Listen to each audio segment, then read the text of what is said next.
le sauvage n'a pas son pareil. À l'orée de la forêt, la dent de lion tapisse le pré. Il suffit de se pencher pour ramasser pléthore de rosettes. La saveur est doucement amère. La mer sera mon repère, mon amère, pour me guider sur les flots de la création culinaire.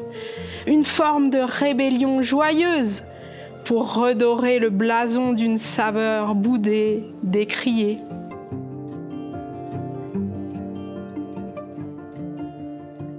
Je suis Cynthia, j'écris de la poésie, je fais du slam et je suis ici parce que j'ai gagné un concours incroyable où mon poème va être traduit sous la forme d'un mets gastronomique. J'ai imaginé, après la lecture de ce magnifique poème, j'ai imaginé faire une recette à base donc de salsifis qui vont être confits dans du beurre noisette. J'imagine que je vais être très surprise par ce plat. Je pense que chaque membre du jury a une certaine attente par rapport à la dégustation qu'ils vont avoir ce soir.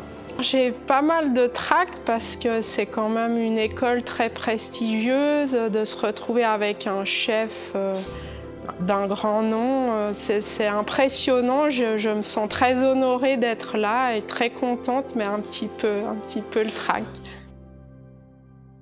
J'imagine la beauté du potager, la sueur du jardinier, la main qui a planté. Bonjour. Cynthia. Oui, c'est moi. Approchez.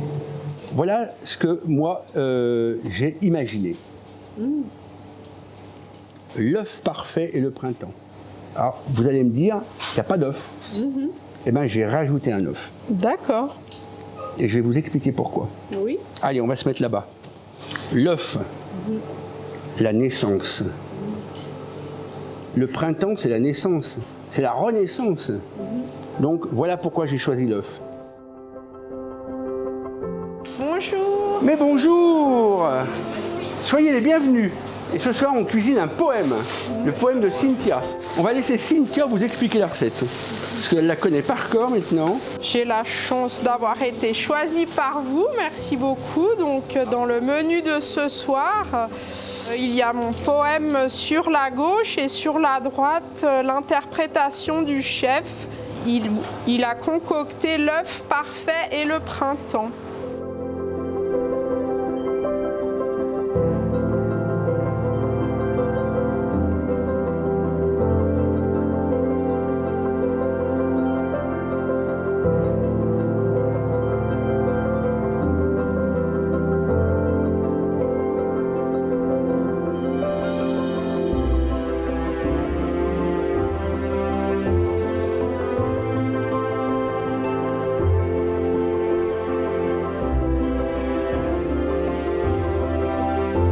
Le siphon de pommes de terre, on a le gomasio, on a nos petites fleurs ici, notre salade, on a nos paillassons. Hein.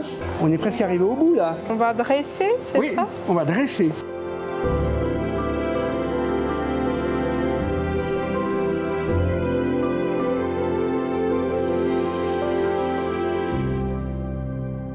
Cynthia, c'est pour vous.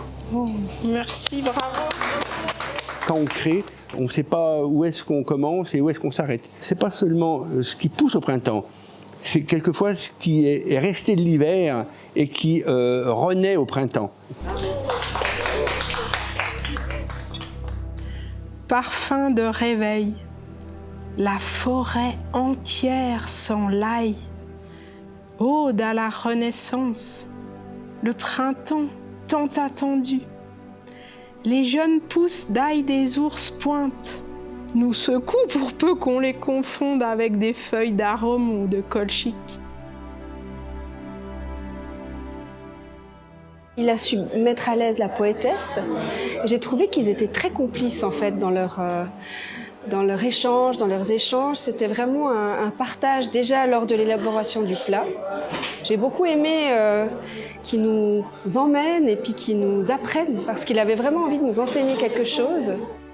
Ce qui me plaît dans ce poème, c'est la référence à la sueur du jardinier.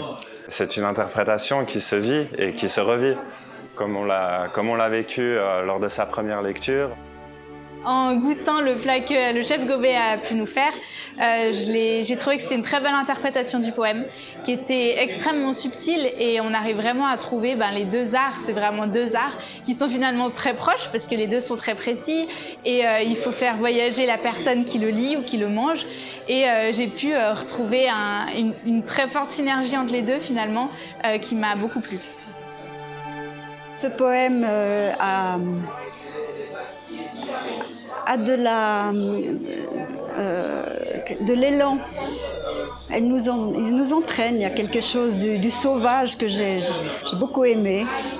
Le sauvage, la forêt, les sons aussi, quelques jeux de mots, jeux de saveurs.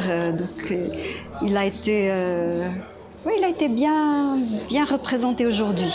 Et puis alors l'œuf parfait pour couronner les goûts, c'était parfait, délicieux.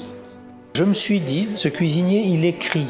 Il écrit son plat, il le décrit en même temps, mais surtout il y a une écriture culinaire. Et ça m'a frappé ce soir dans les gestes très beaux du cuisinier. Je me suis dit, c'est une forme d'écriture, de calligraphie même. Après, deux cuisines différentes quand même, deux langages différents, mais qui peuvent se respecter mutuellement, s'honorer mutuellement.